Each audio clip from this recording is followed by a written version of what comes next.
Hi, everyone, and welcome to this episode 11, season 2 of How to Successfully Apply to a Customer Success Management Role. My name is Frederike, and I have been working in the tech industry in customer success and sales for the last couple of years. And I have seen the interview process from both sides. So I've seen this as being a manager hiring for my own team and looking for candidates that are most fitting for what I was looking for, as well as designing the whole interview process and the different steps that are necessary to find the right candidates. But also, on the other hand, I have been an interviewee, where basically I have been in the interview processes myself for various companies, going through them, and in the end, being successful in signing the deal. And for that reason, I have a very good understanding on both sides, and I can help you to give you all the necessary insights, tips, and tricks so that you also nail the interview process and be successful in signing the job deal. And you already see I talk a bit in like sales language. And the reason is that I want to make one very important point for this episode and for what we're talking about today. And this is the contractual details. So what we will be doing today is talking around your salary, talking about your contractual package or your package.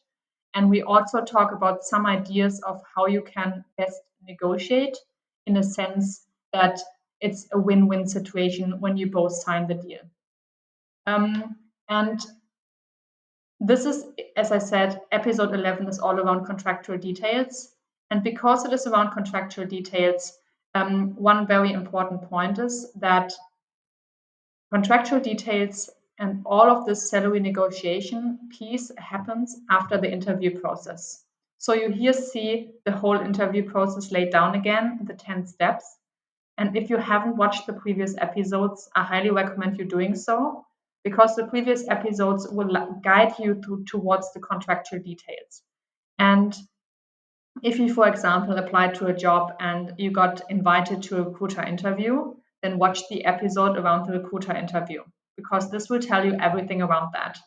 And if you are at the hiring manager interview, watch the episode around the hiring manager interview. So going by this step by step helps you to then end up at the contractual details and knowing what it takes for each of the previous jobs to nail them to then arrive at this stage.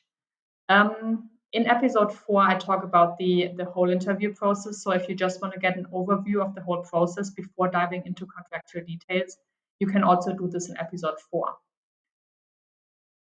Another very important point when we now talk about contractual details is that I want to have you look at it as if it is a sales process. If you do a sales process, there are very specific steps. So you have specific steps. For example, you have the step where you just try to get having a first meeting with a client. Then you're talking about general terms. Okay, what do they look for? What can you offer? May there be a fit? Then you go into more details about the requirements that the client might have, and so on and so on until at one specific point you say, okay, now we agree on the general terms that this is fine and we can move on to the contractual terms. And then you talk about those contractual terms. And only then, if both sides sign the contract, the deal is signed. Everything else beforehand does not mean it's signed. So I see a lot of candidates, and what they do is they go through the interview process and then they say, oh, great, the company said yes, that's amazing. Now I'm just, it's all fine. And they get the deal and they get the contract and they just sign. Sometimes they don't even get the contract because the company didn't go through all the approvals internally yet. And they wait and wait and wait, and they're so sure that everything is fine, but the contract is not signed yet. And so look at the whole interview process and everything there is more like a sales process and say only when the deal is signed on both sides, then it is signed. And then, it's a contract. It's not as easy as, just jumping around because you made that commitment with that contract. And so look at it from that perspective. And for that reason, the contractual details is a very important piece in this whole process, and you shouldn't take it lightly. And at the same time, I know that some others don't take it lightly, but take it very heavy. And they are anxious and they're afraid and they don't know where to start. And they feel that they can't can't really negotiate, they don't know where to start, and they sell themselves way under value for what they can do and what they can offer the company. And I want to also make sure that those of you that don't feel confident about this process lose a bit of this, or like worrying and anxiousness, and feel confident about the process. Because if you know what it is and if you know what it takes to make it good, then it can be a very, very beneficial process, and it can also make some fun. So that's around the contractual details, and we will go now a bit more into details. So let's get started.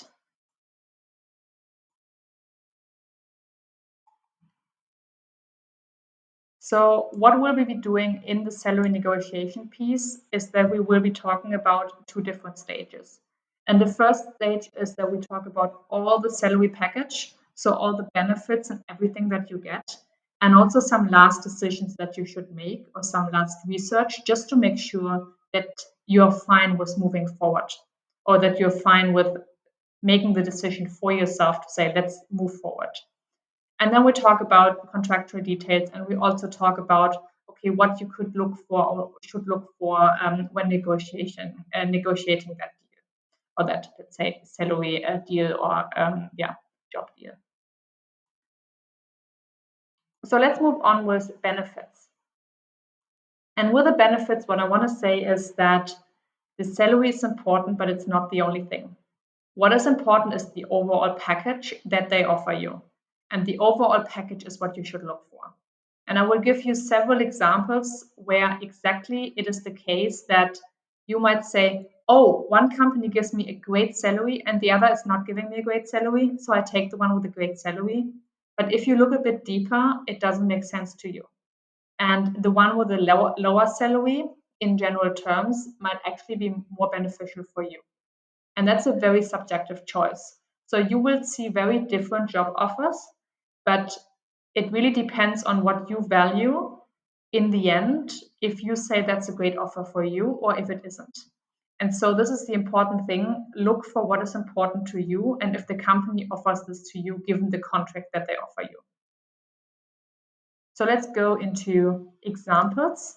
So there is one last thing that it's not directly related to contractual terms, but I still want to make this point here as an example of saying what is important to you, and are you completely happy with the interview process and all the questions that you asked and all the answers that you got, so that you can move on and take this into, let's say, the last consideration as well when deciding, do I agree with this offer or do I not agree?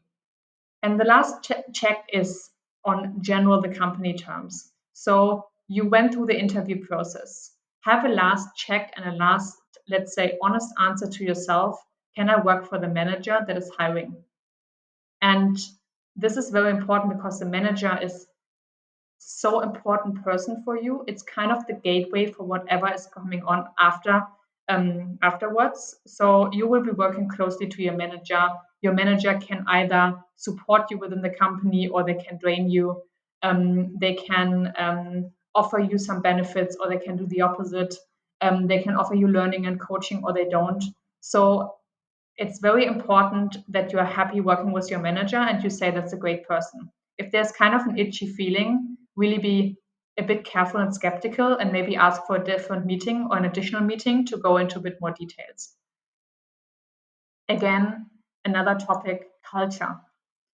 You went through the interview, you ask all those questions. How do they deal with the conflict? How how do they manage specific difficult situations? Is there any itchy feeling? Is there anything where you're unsure yet? Ask those questions. Make sure that you feel confident with the culture. And maybe if not, you can also start asking different people within the company, and maybe they can share some additional insights so that you really feel confident about the culture piece. Because the culture piece is also so important. And if you start working at that company, the company sculpts you as well. So, I mean, there is this wording, like you're the average of the 5 people you spend the most time with.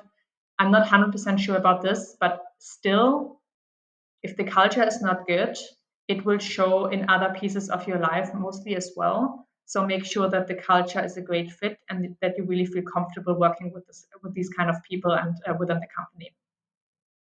Thirdly, if you care about a great product, then make sure that you really see this as a great product and you're confident in, for example, selling the product to other people, or that you're confident in working with clients around this product. So if you are not confident with the product, then be careful if this is important to you to agree to this. Because if you have to work with clients around the product and you don't like the product, then this might be a really big problem, because you have to advise them around the product. What you can do, for example, what I did in one case, is that I wasn't 100% sure of really understanding the product, and I knew that the product for me is very important, because for me, like when I apply to a company or work with a company, I really want to have the company growing. And so I care about the product and being able to build and grow the product and help companies or like customers work with the product and seeing the value in it. So I asked, for example, to get a demo of the product.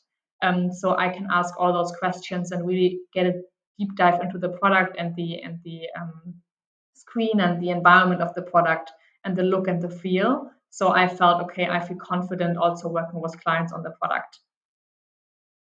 Additional topic is the team. Are you happy with all the people that you talk to? Does the team feel great? Maybe also if you look for a more strategic view, like, do you feel that the C-level or the founders of the company, that they portray what you portray? Is it that you agree with the leadership style? Do you like them in the way of how they portray the company, of how they portray the future, like development of the company? So if this is something you really care about, then this is also something you should, for example, watch some videos around the founders or look at different press releases they do. So whatever you can find around the founders can be very beneficial for you if you want to have this last check as well. And then one additional last check, which is more maybe on the day-to-day terms, is it a remote work? Is it an office work? If it's a hybrid work? You have to know for yourself what kind of work environment works best for you. And if it means, for example, you work remotely 100%, but you know that you need an office and people around to work best, then really be careful if you want to sign that deal, because it makes a lot of difference on also your motivation and your excitement about the job, and then in the end, your performance, if you have the right work environment or not. So keep this into your mind, and really think hard about this if this makes sense to you. And if not, you can also ask, right? That's also an option that you can do. You can say, okay, that's 100% remote office, but would there be a possibility, for example, for me to be in a co-working space in the company or in the city where I live at, and go there for whatever terms and however, like how costly this might be, 2 or 3 times a week. Would this be something that we can integrate into the contract? So you have the flexibility here to work with a company to make sure that you have everything at your table to make the best out of that work and to show the best performance for them. So keep this into mind, depending on how important this topic of remote office and hybrid work is for you. So that's kind of some things about the last check on the company. And what I want to do now is talk about monetary benefits. So as I said before, the main salary, the one line that says salary that you see there, like the number that is in the contract, does not necessarily tell you if this is the great offer. But really check for monetary benefits as well. And especially tech companies offer you a lot of benefits on top of your normal salary. So you can, decide for yourself how beneficial they are for you, and then make this final offer, look at the final offer with everything to it, plus the monetary benefits, to decide, is this a great offer for me, or is it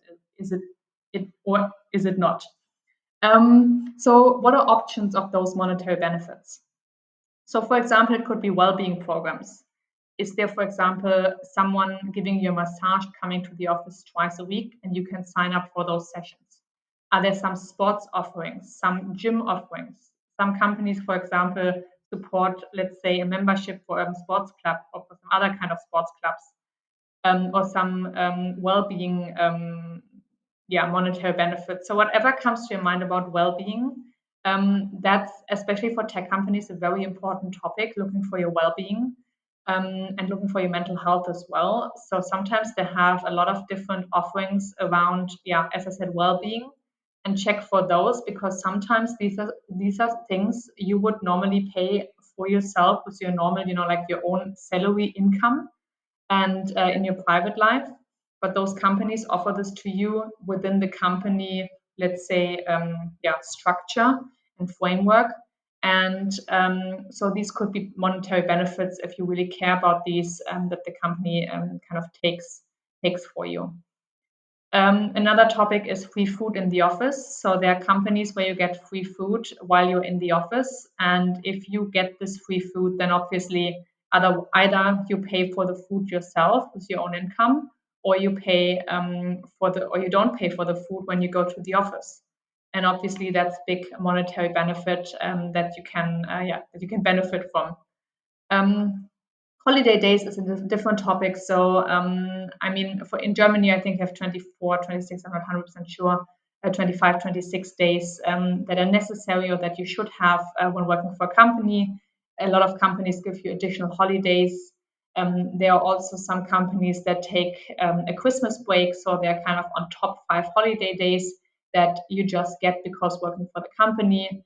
Some other companies give you Friday days off every once a week or every once a month. I mean, not week. So these holiday days obviously also make a difference if you have only, let's say, 25 or if you have 30 plus 5 days. So take this into account when you look at the whole total package. Then there are these companies that give you access to several apps that you can use freely. There are, for example, also some news magazines that you can sign up. So there is a lot of access to things that otherwise would costly, thousands or hundreds of euros per month. So take this into account when you say, okay, there are specific apps that you personally like a lot to work with, and the company offers those for free to you, then obviously this is a monetary benefit. The same as with family support. How do they support you if you get a child? How many weeks can you be off work? And then how easy it is to come back and get a good job within the company is also something that is very important. And there are companies that offer you a lot of flexibility and support here as well. Extra time off during Christmas, I said this, that's about the holiday days. Then there's insurances. So is there, for example, a life insurance, some additional pension plans that you can sign up to, and the company gives part of this to you as well. So also a great offering. This is a monetary benefit. Then do they give you a computer? What's about internet? Do they pay for this when you're, for example, in your remote or home office? That's also one way to look at it for monetary benefits. Do they support you in going abroad? Do they take some costs for that if you work for different or like from a different country or for a different office? What's about the traveling costs? How much do they support that? Do they support this at all? Do they support traveling also in monetary benefits? Obviously, like once a month or often or only once a half year. So there are also specific regulations that should be really helpful for you to understand beforehand. And then there is the educational budget. So that's something that I really valued myself because I'm quite heavily into learning. So I liked it that companies had an educational budget that I could take. So let's say roughly 1 to 1.5K per year. And with this budget, I could always, go into specific or take specific classes that otherwise probably I wouldn't have taken. And with this budget, I did. And obviously, that's a budget that's not directly on your, let's say, salary, but on the other hand, it's still something where it's money that you can use for your education. And if you care for your education, for example, then this is a great benefit as well. So these are some examples of what kind of benefits you could get. And some examples, like if you don't have them in a contract that you have now laying before or in front of you, you can see, okay, maybe I can tweak some of these things or can negotiate about what is possible on this side. And then the last piece is the salary itself. So the salary is what you normally have in the salary as well. If you're working for, let's say, a startup or maybe a scale-up company, but also for a mature company that you might have either equity if it's pre-IPO or you might get shares. And this can be highly beneficial depending on the growth of the company and also at which stage they are. So this would be a whole different video to go into detail about equity and shares. But this is normally one piece that you should also take into account when signing the contract. And then the other piece is commission. And commission is something, and I talk about this in a second. But commission is something that is especially relevant and happens within commercialized customer success management. So if you have commercial targets, so more on the sales side or on the renewal sides, then commissions also play a role, and that's important how those commissions are paid. And this means that sometimes commissions are uncapped or sometimes they are capped. So basically, this means if you go over the 100% salary or the 100% commission, and if you, for example, achieve instead of 100%, you achieve 120% of your goals, then what about those 20%? Is it that you can get them, just as you get them, or how do they how are they, let's say, managed, and what's the model behind that of the payouts? So that's very important for you to understand, because the commissions can make a big part and big amount of your whole salary. So you need to understand how the commissions are calculated. So you see, it's a big topic by itself, and there are a lot of different benefits and things that can be part of a contract, or if they're not part of the contract, they can still be part of the benefits that you get when signing the deal. So take these into account, and also be aware that if you do negotiations, you don't necessarily always need to negotiate about the salary by itself, but you can also negotiate and try to ask, for specific additional benefits, given all those monetary benefits and the salary and so on. So let's go into the salary itself. So the salary is normally a mixture of a fixed salary and a variable salary. So the fixed salary is roughly between 75 and 90% of your salary, and the variable is 10 to 25. You will see that the more you have commercial targets, the more you have a variable pay compared to your fixed salary. So what you normally see is that, as I said, more commercials, more variable pay, less commercial responsibility, more fixed salary. Some tips about the variable piece is that try to check when the variable salary gets paid. The more commercialized your role is, the more frequently it normally will get paid. If it's not so commercial, it might happen that your variable pay is only paid, for example, once a year or twice a year. And then the big question comes, okay, if I leave the company at one point in time and this, this half year just started, for example, I'm in the middle of this year and it's like a yearly payout, but I already worked here for half year. Do I still get half of this variable pay, for example? So these are questions that you should ask to find out very specifically how the rules are and how the regulations are, so that you really understand the contract and also understand the payouts. Then, as I said, is the commission. So this commission is mostly only there with commercially working customer success managers. Then is there equity? Are there shares? Also a very important topic. Are there additional payments? So these are all the ones that we just checked. And then also, when is the start date? So these are normally the things that you find in the contract. And we talked about especially those additional payments. So really understand what is important for you subjectively that you want to have in there. So if they talk about, okay, we do family support and you never intend to have any kind of children, then obviously that's not a piece that is so important to you. But if you say, okay, I really love learning and I want to have the educational budget, then make sure that there is an educational budget. So, or basically maybe not make sure, but make sure, for you, that's an important piece. So if the company offers this, that's great. And if not, maybe there's an option that you can ask for that and say, okay, I know, in my past company, I had an educational budget and I would love to have this here as well. What are the options? What do you offer? And sometimes you don't even know, right? And they don't tell you because they're not aware that it's important to you. And then you can just talk with them and say, okay, what's the offer here? And maybe they tell you, oh yeah, sure, we don't have an educational budget, like, but in the past year, like 3 people of the team, they got like we signed a deal where they got and were able to do an educational, like a educational program. And all of those programs on average cost like 750 euros, for example. And we kind of allowed them to do that.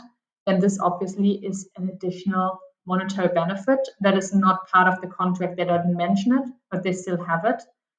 So be aware of these things as well and proactively ask about them.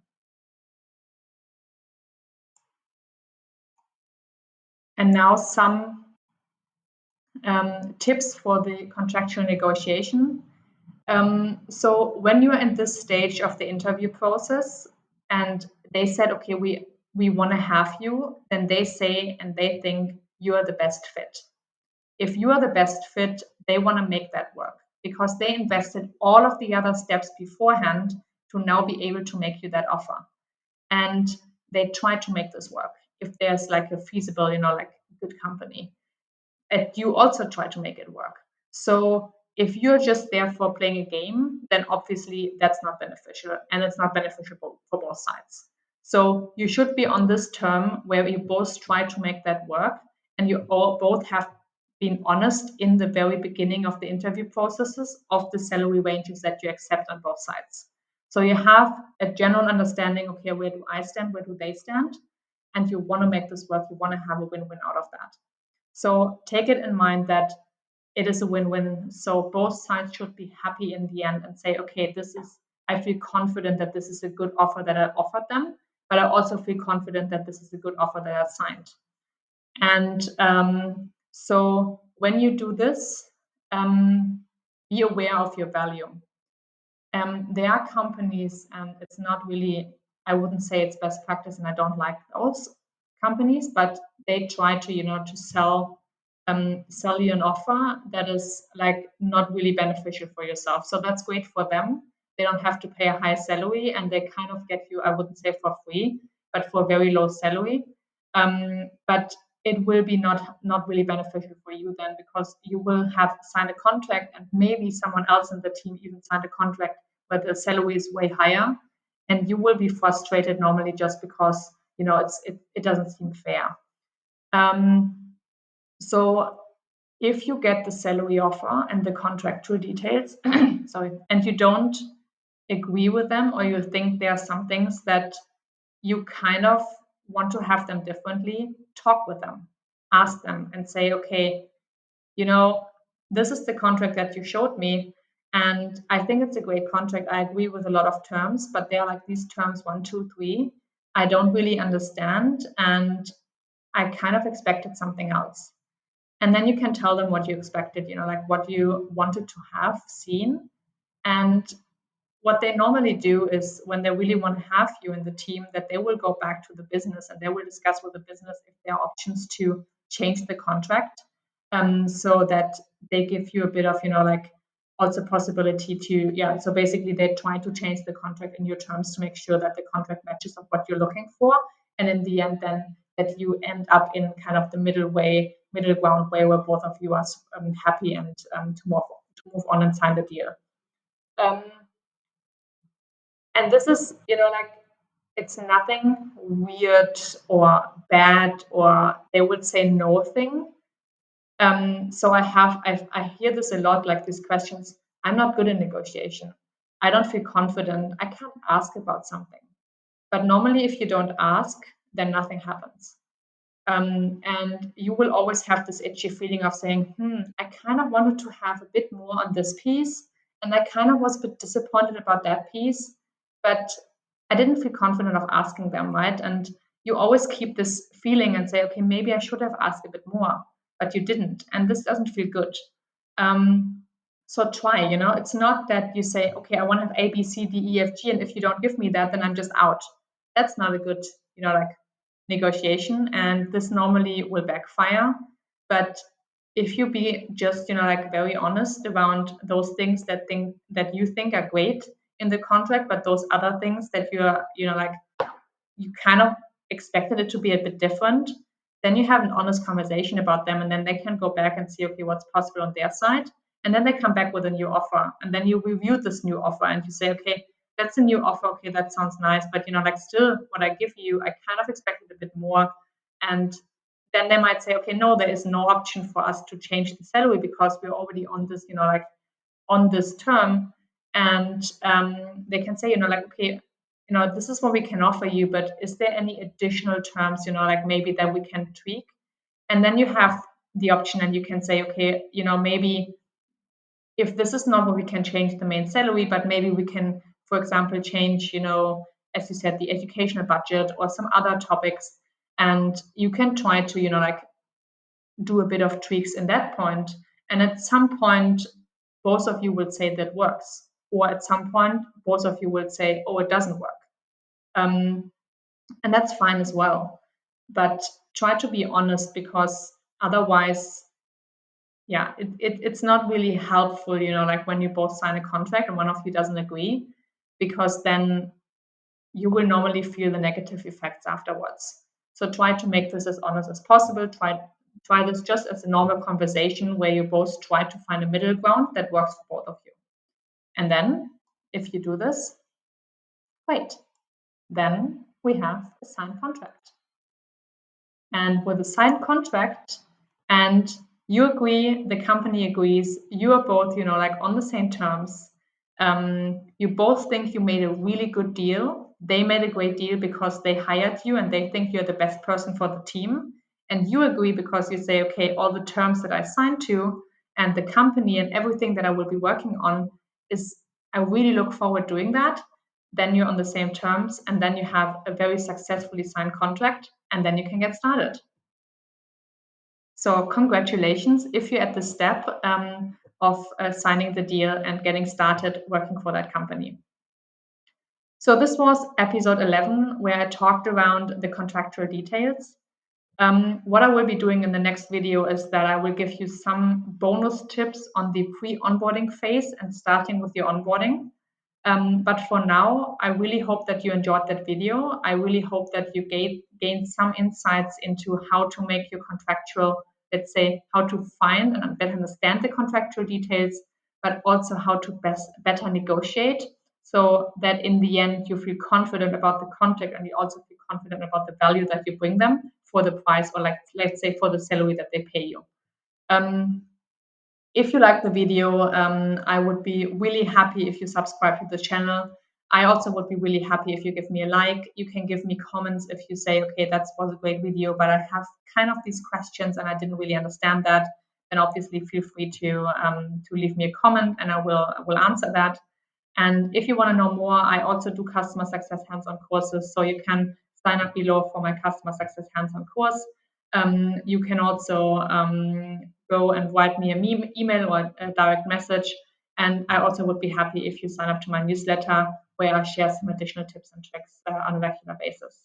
So for this, thanks for listening and have a great day.